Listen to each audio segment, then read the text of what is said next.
खुदावंद यीशु मसीह के अजीम नाम में आप सबकी सलामती हो। मेरा नाम पादरी संजील रॉबिन है और जितने भी मुझे आज की इस वीडियो के जरिए से देख रहे हैं, सुन रहे हैं, मैं आपको खुशामदीद कहता हूँ। नाज़रीन, आज आपकी खिदमत में इंतहाई मुनफरद, ख़ास और हैरानकुन मौजू लेकर हाजिर हुआ हूँ। और आज के मेरे पैगाम का उन्वान है, खुदावंद यीशु मसीह ने बपतिस्मा क्यों लिया? क्या खुदावंद यीशु मसीह ने गुनाहों की मुआफ़ी का बपतिस्मा लिया था?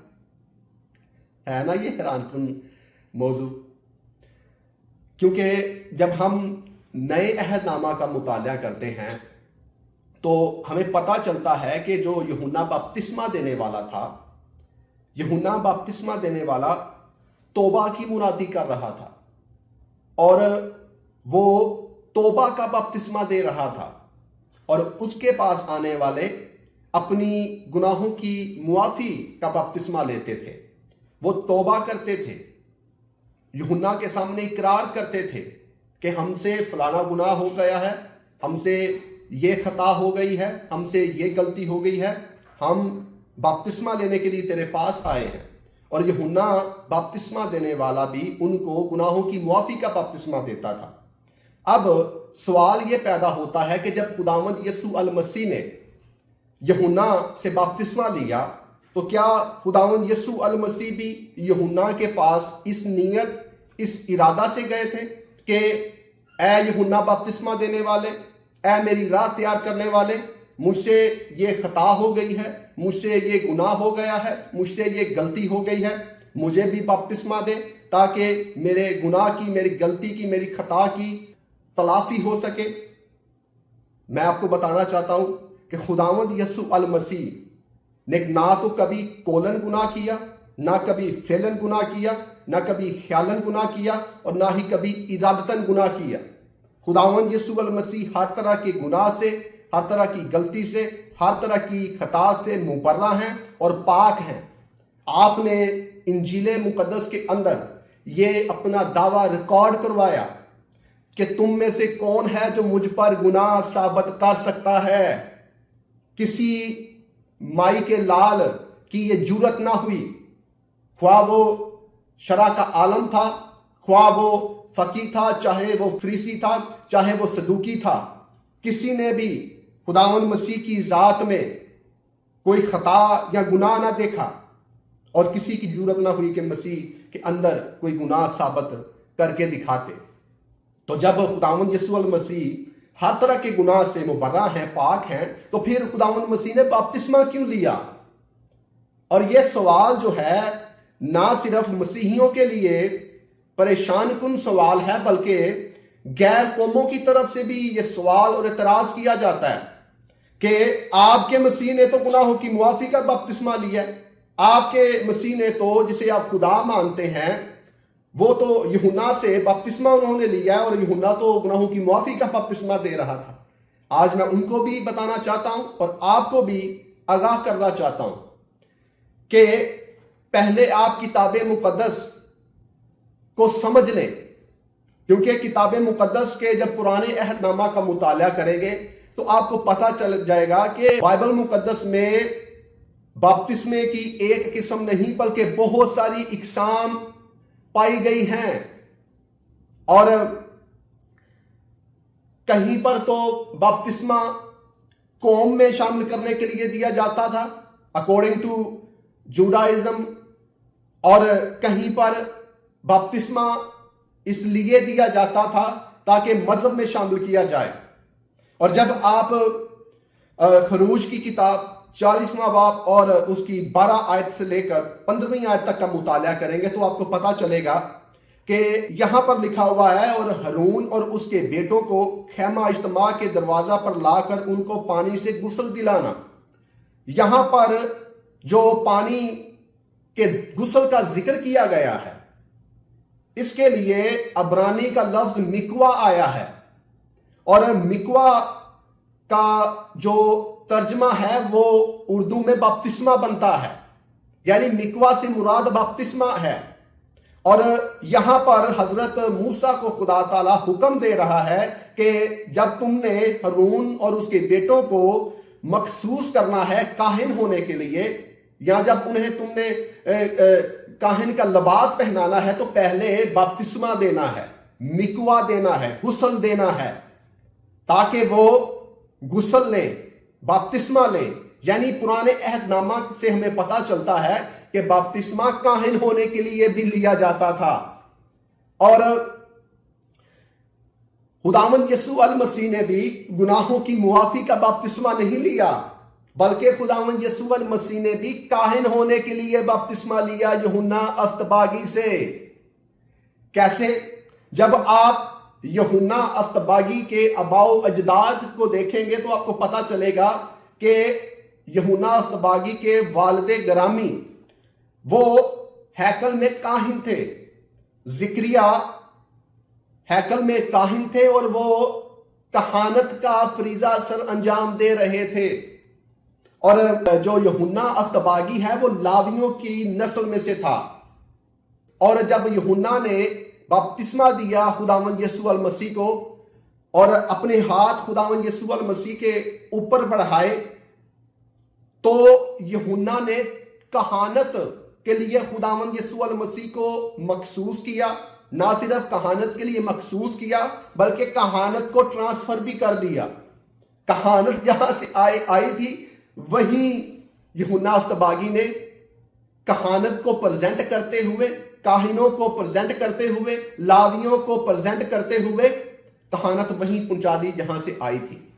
और जब यूहन्ना ने बपतिस्मा दिया खुदावंद यीशु अल मसीह को, तो उसने ये दिल में सोचा होगा कि ऐ खुदावंद, हम तेरा शुक्र अदा करते हैं कि तूने हम इंसानों को ये कहानत का ओहदा एक वक्त के लिए दिया।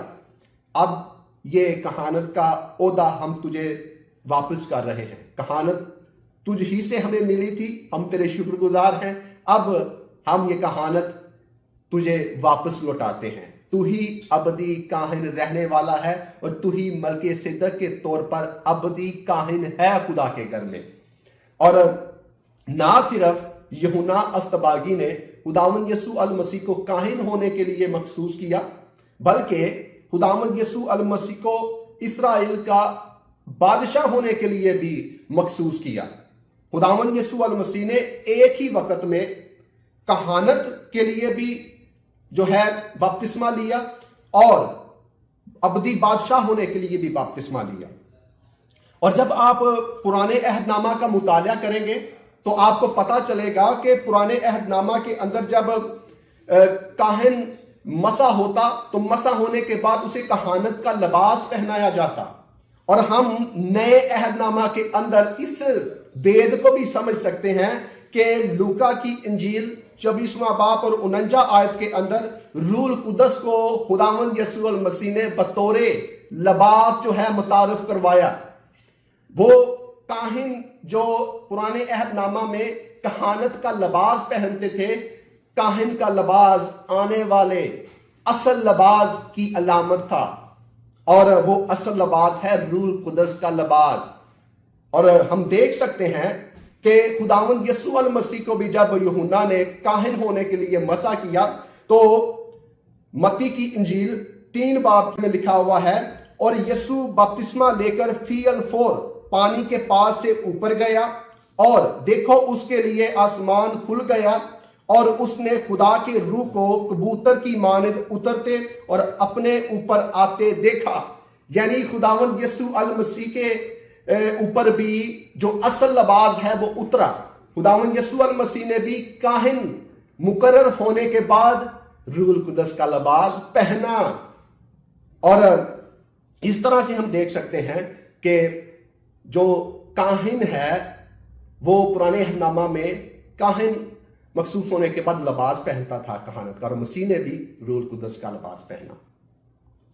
और जब आप जिक्रिया का सहीफा और उसका 5 बाब और उसकी 12 आयत से लेकर 13वीं आयत तक का मुताला करेंगे, तो यहां पर आपको लिखा हुआ मिलेगा, और उससे कह के रब्बुल अफवाज यूं फरमाता है, देख वो शख्स जिसका नाम इशराक है, मसीह की बात हो रही है यहां पर, उसके जेर साया खुशहाली होगी और वो खुदावंद की हैकल को तामीर करेगा। ये कौन सी हैकल है? ये लिटरली हैकल नहीं है, ये वो हैकल है जिसके बारे में मुकद्दस पौलुस रसूल बात करते हैं कि तुम खुदा की हैकल हो, तुम खुदा का मकदस हो, खुदा का रूह तुम में बसा हुआ है। और मसीह ने भी जो है अपने आप को खुदा की असल हैकल के तौर पर मुतारफ करवाया। मसीह ने कहा अगर तुम इस हैकल को गिरा दोगे ना तो मैं 3 दिन में इसे खड़ा करके तुम्हें दिखाऊंगा। तो असल हैकल जिसे मसीह ने आकर तमीर करना था वो हम हैं, और मसीह ने हमें असल तशरीह बताई कि तुम हो खुदा की हैकल। और फिर 13वीं आयत में लिखा हुआ है, हां वही खुदावन की हैकल को बनाएगा और वो साहब शौकत होगा और तख्त नशीन होकर हुकूमत करेगा, और उसके साथ काहिन भी तख्त नशीन होगा और दोनों में सुलह और सलामती की मशवरत होगी। यहां पर हमें लिखा हुआ मिलता है कि काहिन और फिर जो शाख जो बादशाह है, ये दोनों जो है आपस में सुलह करेंगे और दोनों जो है हुकूमत करेंगे। मैं आपको बताना चाहता हूं कि इस हवाला के अंदर एक बहुत बड़ा भेद है। भेद यह है कि यहां पर 2 शख्सियत को नहीं बयान किया जा रहा, शख्सियत एक ही है लेकिन ओहदे उसके पास 2 हैं। यानी वो एक ही वक्त में काहिन भी होगा और एक ही वक्त में अबदी बादशाह होगा। और यह पेशनगोई खुदावंद यीशु अल मसीह के बारे में थी। और खुदावंद यीशु अल मसीह ने जब बपतिस्मा लिया यूहन्ना से, तो खुदावंद मसीह ने सरदार काहिन होने के लिए भी बपतिस्मा लिया और इस्राएल का अबदी बादशाह होने के लिए भी बपतिस्मा लिया। अब यह भी आप बात समझ लें कि खुदावंद यीशु अल मसीह ने सिर्फ यहूदियों का या जिस्मानी इसराइलियों का बादशाह होने के लिए बपतिस्मा नहीं लिया था, बल्कि रूहानी इसराइलियों का बादशाह होने के लिए बपतिस्मा लिया था। और रूहानी इसराइलियों में कलीसिया शामिल है। जब मैं रूहानी इसराइल की बात कर रहा हूं तो इससे मुराद मैं और आप और वो तमाम तर लोग हैं जो मसीह यीशु पर अपना ईमान रखते हैं। तो हमें पता चलता है कि खुदावंद यीशु अल मसीह ने जब बपतिस्मा लिया तो खुदावंद यीशु अल मसीह ने काहिन होने के लिए और बादशाह होने के लिए बपतिस्मा लिया। और जब आप भी बपतिस्मा लेते हैं तो खुदावंद यीशु अल मसीह में आप शामिल हो जाते हैं। और जब आप खुदावंद मसीह में शामिल हो जाते हैं तो मसीह आपको भी खुदा के घर में काहिन बना देता है। कैसे? जब आप पतरस का खत पढ़ेंगे तो पतरस के खत के अंदर आपको लिखा हुआ मिल जाएगा कि पहले तुम कोई उम्मत ना थे, अब तुम उम्मत हो खुदा की, तुम मुकद्दस कौम हो और तुम शाही काहिनों का फिरका हो। यानी जब हम मसीह पर ईमान लाते हैं तो हम भी शाही काहिनों के फिरके में शामिल हो जाते हैं और शाही काहिन बन जाते हैं। मसीह यीशु ना सिर्फ खुद काहिन बने खुदा के घर में, बल्कि उसने हमें भी काहिन खुदा के घर में बना दिया।